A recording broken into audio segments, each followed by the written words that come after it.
Sahabat Kompas.com, kalian tahu apa itu Taipur? Itu loh, pasukan khusus TNI Angkatan Darat yang ahli tempur nggak cuma di darat, tapi juga di udara dan di laut. Sini aku kasih tahu.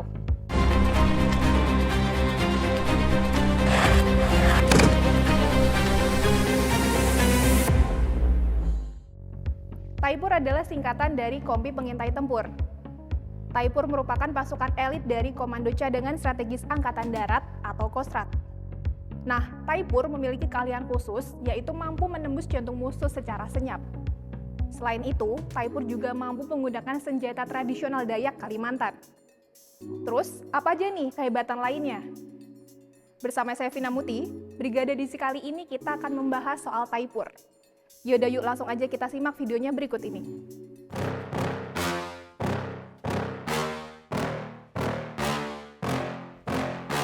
Taipur dibentuk pada tahun 2001, yang diprakarsai oleh Jenderal TNI Purnawirawan Ryamizard Tyakudu ketika menjabat sebagai Panglima Kostrad. Saat itu Ryamizard ingin agar Kostrad memiliki satuan khusus dengan kualifikasi khusus, yang mampu melaksanakan operasi pengintaian dan eksekusi langsung di sasaran. Mulanya, pasukan elit yang satu ini bernama Peleton Intai Keamanan atau Tintaikam Brigade. Lalu, pada 2005, berubah menjadi Peleton Intai Tempur atau Tontaipur. Selanjutnya, ditingkatkan menjadi Kompi Taipur. Hingga 2024, Taipur Kostrad sudah meluluskan sebanyak 10 gelombang.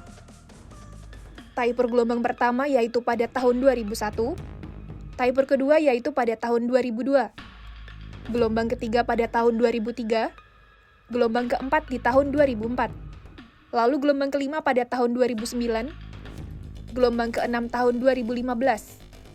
Sebagai informasi, pembentukan Taipur Angkatan ke-6 berjalan selama 6 bulan. Kemudian dilanjut pada 2017 untuk gelombang ke-7, gelombang ke-8 pada 2020, dilanjut gelombang ke-9 di tahun 2022, dan gelombang terakhir atau ke-10, yaitu tahun 2024.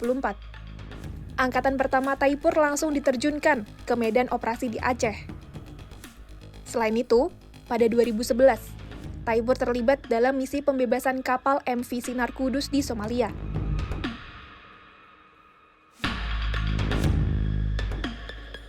Taipur dikenal sebagai pasukan yang bekerja secara senyap tapi efektif. Ciri seperti itu yang mengakibatkan Taipur kurang dikenal di masyarakat.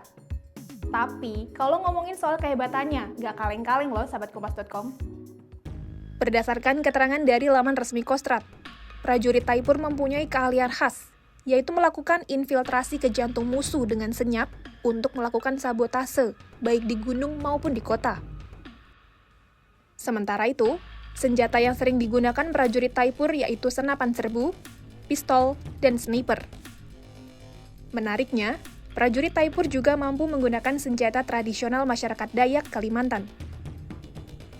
Senjata itu berupa sumpit dengan jarum yang mengandung racun mematikan dari getah pepohonan khusus atau dari bisa ular. Sampai saat ini, teknik penggunaan sumpit Dayak masih dicantumkan dalam kurikulum pelatihan Taipur.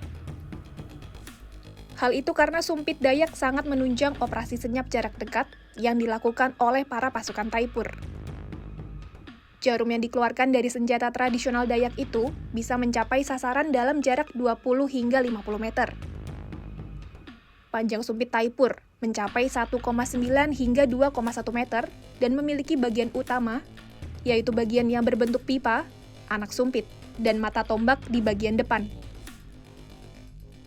Lalu panjang jarumnya bisa mencapai 15 cm atau seukuran telapak tangan orang dewasa. Meski jarang digunakan, senjata sumpit Dayak tetap menjadi senjata khusus Kompi Taipur. Pasukan Taipur juga dibekali teknik menjinakkan bahan peledak dan memiliki unit K9 atau anjing pelacak. Selain itu, pasukan Taipur dibekali latihan tempur di alam terbuka, teknik tempur di bawah air, perkotaan, hingga pertempuran jarak dekat. Oleh sebab itu, Taipur menguasai teknik intelijen tempur dan mampu menembus pertahanan musuh secara senyap dan efektif. Dengan kemampuan menyerang musuh secara senyap dan senjata khas yang mereka gunakan, Taipur kerap disebut sebagai pasukan siluman. Untuk bisa menjadi prajurit Taipur, harus melewati pelatihan yang berjenjang dan berat. Apa saja ya?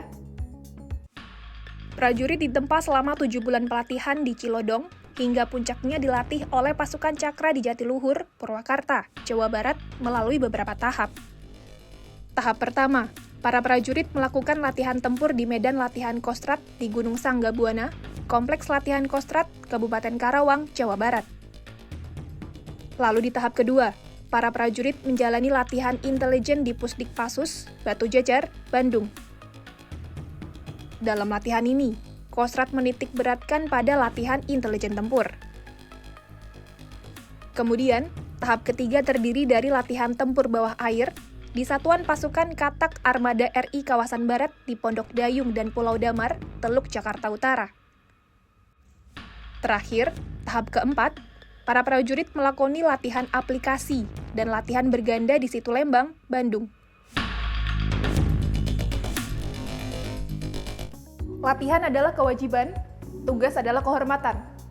Begitulah pedoman dari prajurit Taipur. Sekian Brigade Edisi kali ini, saya Vina Muti pamit, sampai jumpa.